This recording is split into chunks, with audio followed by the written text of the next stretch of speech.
mean, imagine spending, 3 or maybe even 4 years of your life meticulously working on a single research project. It is a massive investment of time. Right. You finally write it all down, you hit submit, and then you just face this stark reality, like a 92% chance of having the door slam entirely in your face. Yeah, it is a genuinely brutal landscape out there. Because if you look at the data from top scientific journals, the rejection rates are incredibly high.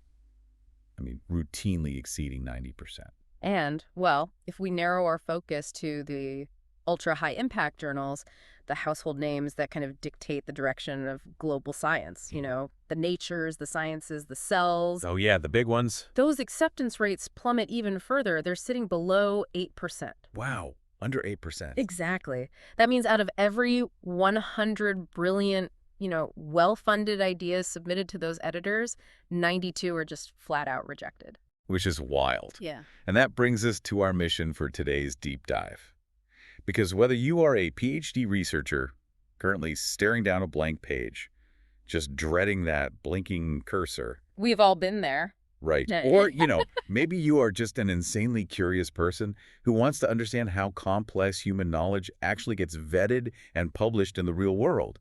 Today is all about demystifying that hidden pipeline. And we have some incredibly revealing source material to help guide us through this. We really do. We are unpacking a super candid conversation between Dr. Arup Giri, who is a seasoned academic mentor, and veteran journal editor Dr. Evelyn Bennett. Yeah, they really pull back the curtain, don't they? Oh, completely. They break down exactly what journal editors are looking for, and perhaps more importantly, why so many highly intelligent people just fail to deliver it. Okay, let's unpack this. Because according to Dr. Giri and Dr. Bennett, the core problem is that most people approach writing a scientific paper completely backwards. They really do. I mean, the most pervasive mistake writers make right out of the gate is falling into what they call the chronological trap. The chronological trap. Yeah. Think about how we consume a published paper, right? We read it in a very specific sequence: title, abstract, introduction, methods, results, discussion, and finally the conclusion. Right, which makes total logical sense for a reader who's just trying to learn about a new topic. Exactly. But the fatal error is assuming that the order of reading should dictate the order of writing. Which is such an easy trap to fall into. I was actually mulling this over, and it strikes me that writing chronologically is essentially like trying to build a house by painting the roof before you've even poured the foundation. Oh, that is a great way to put it. You were trying to put the welcoming touches on like the title and that grand introduction on a structure that doesn't actually exist in any concrete way yet. Right, which explains why editors can immediately spot a manuscript built on that kind of weak foundation. They can just see right through it. They can. Because if you try to introduce your findings before you've fully grappled with what the raw data actually says, your introduction will inevitably just be vague. Yeah, you don't even know what you're introducing yet. Exactly. Your arguments will wander, and the entire narrative structure is just going to sag under the weight of its own ambiguity. So, okay, if we aren't starting at the beginning, where do we actually start? Like, if we were building this house, how do we pour that foundational concrete? Well, we start with the bedrock. We start with the data. Just jump straight into the numbers. Right. Specifically, the sources highlight this highly regarded 11-step process developed by Dr. Angel Borja. And step 1 is building your figures and tables. Wow, step 1 is the charts. Step 1. These visual elements are the absolute heart of the manuscript. In fact, seasoned editors and peer reviewers will frequently skip the text entirely and jump straight to your charts to determine if the paper is even worth their time. That puts a massive burden on the visuals to just speak for themselves, doesn't it? Oh, a huge burden. They have to be impeccably simple. Borja's rule of thumb is a maximum of 3 to 4 data sets per figure. Keep it clean. Very clean. You need readable fonts and legends that are completely self-explanatory, and there is a very strict chart logic that you just have to follow. What do you mean by chart logic? Well, for example, you only use connected lines when presenting a time series, or consecutive samples that show a really clear gradient. Let's actually pause there for a second to clarify the why behind that chart logic, because it's actually deeply tied to how our brains process information visually, right? Exactly. When the human eye sees a line connecting 2 data points, it automatically assumes a relationship or a flow. Like, I don't know, temperature dropping over a week. Right, your brain looks for a trend. But if you use a line to connect completely independent data, say the height of a tree in Canada and the height of a totally different tree in Brazil, The reader's brain subconsciously tries to find a transition that doesn't even exist. That is such a crucial distinction, which is why, for unconnected samples, you must use histograms or bar charts instead. Oh, that makes total sense. Yeah, you visually establish the discrete facts before you ever try to write a single word of explanation. So once that visual map is drawn, I imagine the reader naturally wants to know how you actually built it. Which brings us right to step 2, the methods section. This answers the how, and the golden rule here is absolute repeatability. Repeatability, meaning anyone can do it. Right. You have to provide enough precise detail so that a knowledgeable researcher in a lab, halfway across the world, could reproduce your exact experiments. It sounds like writing an incredibly high-stakes, highly technical recipe. It functions exactly like one. It must follow a rigid, logical sequence. You describe the study site, the surveys, the laboratory methods, always moving from the simplest techniques to the most complex. And then stats at the end. Yes. Finally, you detail your statistical methods. But crucially, this section demands total restraint. Restraint, like keeping it brief. More like keeping it clinical. There can be zero commentary, zero results, and zero discussion embedded here. It is purely descriptive mechanics. Just the steps. Just the steps. Which naturally leads into the payoff then. Step 3, the results. This answers the what. But again, the sources emphasize a lot of restraint here too. You don't just dump a massive spreadsheet of every single thing you measured into the main text, do you? Oh, absolutely not. You only present representative results. Any secondary data that gets pushed straight to the supplementary materials. Keep the main narrative focused. Right, and formatting your statistics correctly here is just non-negotiable. If your data is normally distributed, meaning it forms that classic bell curve, you report the mean and the standard deviation. Okay, standard stuff. But if it is skewed, you have to use the median and interpercentile ranges. Okay, to put that statistical jargon into a real-world context for you listening, imagine you are calculating the average wealth of 10 people sitting in a regular coffee shop. Yeah. A standard average, or mean, works perfectly great there. But if billionaire Jeff Bezos walks into that coffee shop, the average wealth of the room suddenly skyrockets to billions of dollars. Right, which completely distorts reality. Exactly. That is skewed data. If you use the mean there, you are basically lying with math. You have to use the median, the literal middle value, to paint an accurate picture of the people in that room. That is the perfect way to visualize it. And editors are hunting for that kind of statistical awareness because it proves you actually understand the shape of your own data rather than just blindly running software. Now, I was looking through Borges' rules for this results section, and something genuinely caught me off guard. Oh, what was that? He draws a massive hard line in the sand. He says absolutely no references in the results section, and I have to admit that feels entirely counterintuitive. It does feel a bit rebellious, doesn't it? Yeah. I mean, in academia, aren't you supposed to constantly cite your sources and tether your work to the broader literature?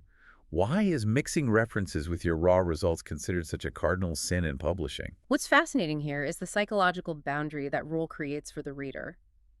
Referencing others belongs strictly in the next phase of the paper. Okay. Keeping your results pure meaning, completely free of citations, ensures that your original findings aren't clouded by previous literature. Oh, I see. Yeah, editors want to see exactly what your specific experiment produced in a vacuum before you start muddying the waters with what another researcher found, a decade ago. Because if you start dropping references in the results, the reader immediately loses track of what is your novel contribution versus what is simply established history. that clarifies it entirely. It isolates the variables so your contribution stands alone. Exactly. But once that pure data is laid out, the figures are drawn, the mechanics are documented, the paper eventually needs a voice, right? I mean, raw data doesn't just spontaneously generate scientific consensus. You have to contextualize it. Right. Which brings us to the phase where we finally close the loop.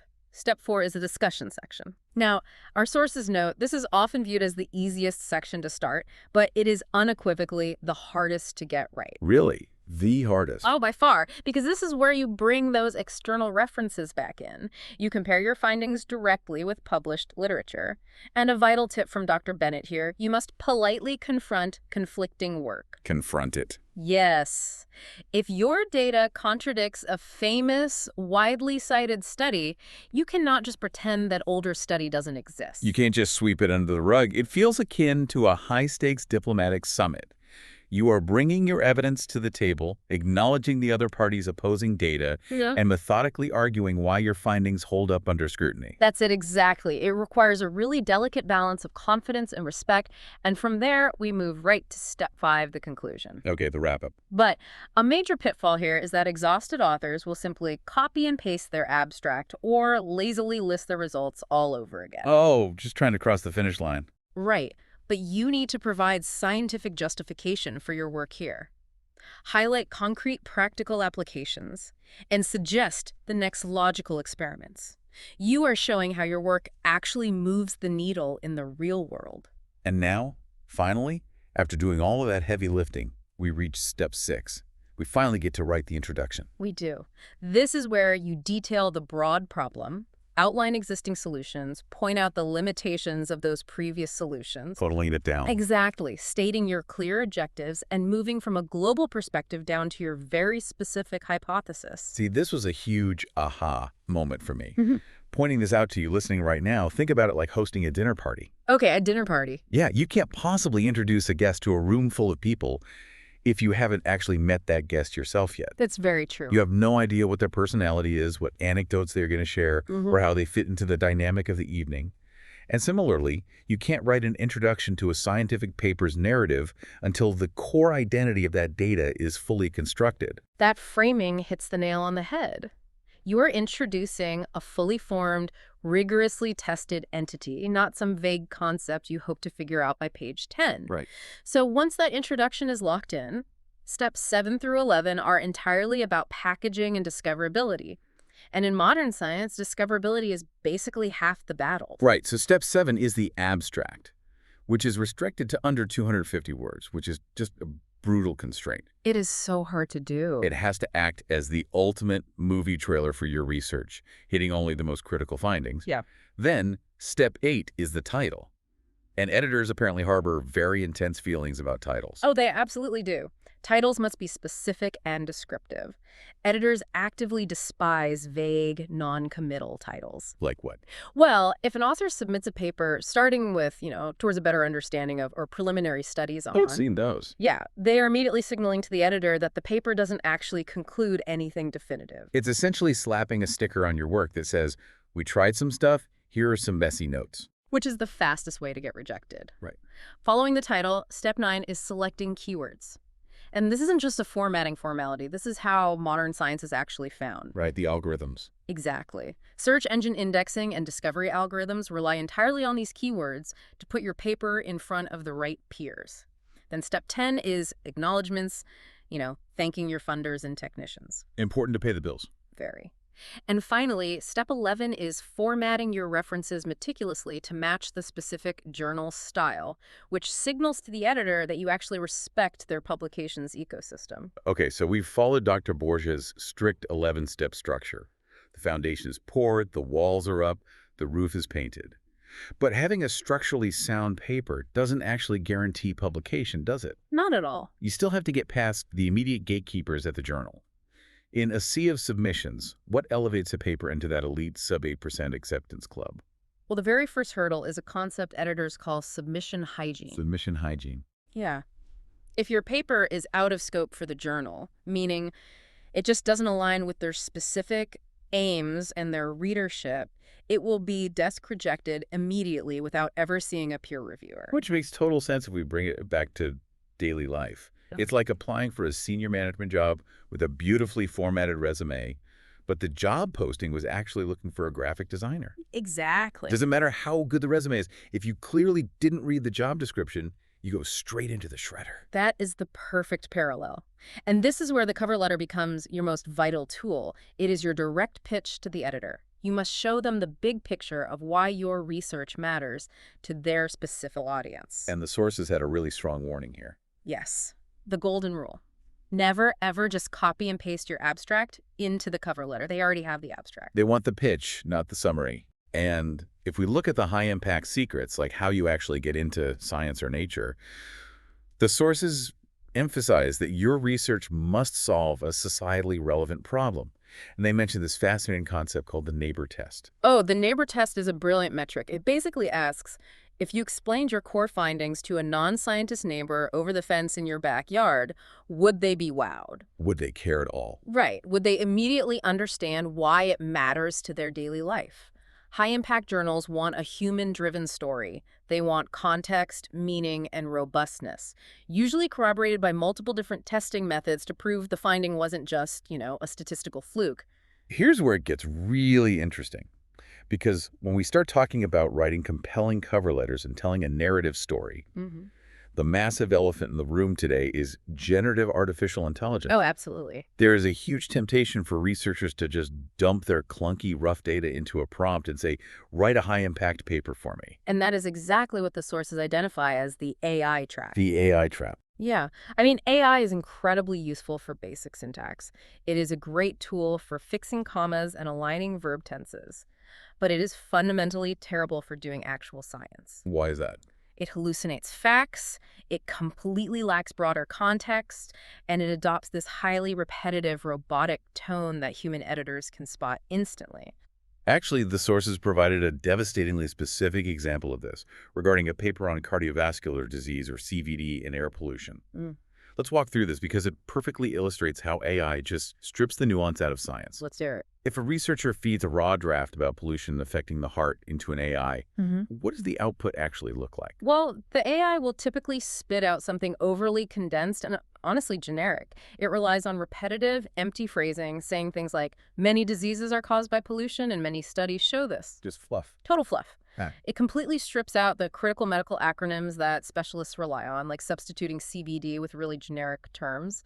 And worst of all, it ignores the nuanced gaps in the literature. Like what kind of gaps? For instance, the critical fact that current data heavily ignores non-Western populations. The AI just homogenizes the science into a bland, high school-level summary. And when it tries to write the discussion section, the failure is even more glaring, right? The AI might output something completely hollow like, our machine learning model achieved high accuracy. This suggests machine learning is useful. Future studies should include more data. Right, it offers zero deep analysis. But if you hand that exact same raw draft to a human expert, the transformation is profound. Night and day. A human will establish the immediate public health agency. They will inject the proper terminology like CVD. They will explicitly clarify the gaps in the literature regarding those non-Western populations. The human editor will bridge the gap to reality. They'll say something like, this model is crucial for clinical decision-making. It shows robustness across different hospital settings, but we must acknowledge limitations like our modest sample size. Exactly. The AI fakes syntax. The human provides expertise. And journals prioritize that human interpretation because the ability to weigh conflicting evidence, understand the limitations of a study, and contextualize data within the messy reality of the physical world, that is something algorithms simply cannot replicate. So, using AI to write your paper is essentially like hiring a spell checker on steroids. Yeah. It can easily fix your grammar, but it absolutely cannot act as the lead architect of your scientific narrative. It doesn't know why the building matters to the people living inside it. You just cannot outsource the intellectual heavy lifting. Okay, so you've written non-linearly, pouring a strong foundation. Yeah. You've crafted a compelling human story that passes the neighbor test, and you've bypassed the AI trap by doing the interpretive work yourself. You're doing great. You hit submit. But weeks later, you face the most dreaded email in all of academia. Oh, no. The revise and resubmit letter, packed with harsh critiques from anonymous peer reviewers. Yeah, this is the moment where many researchers just emotionally crash. The critiques can feel deeply, deeply personal, but the absolute golden rule here is do not panic, and whatever you do, do not reply immediately. Don't fire off that angry email. Never. Let that email sit in your inbox for a few days. Consult your co-authors. You have to let the initial sting wear off so you can approach the feedback objectively. Right. It's not a personal attack. It's a rigorous architectural inspection of the house you just built. Exactly.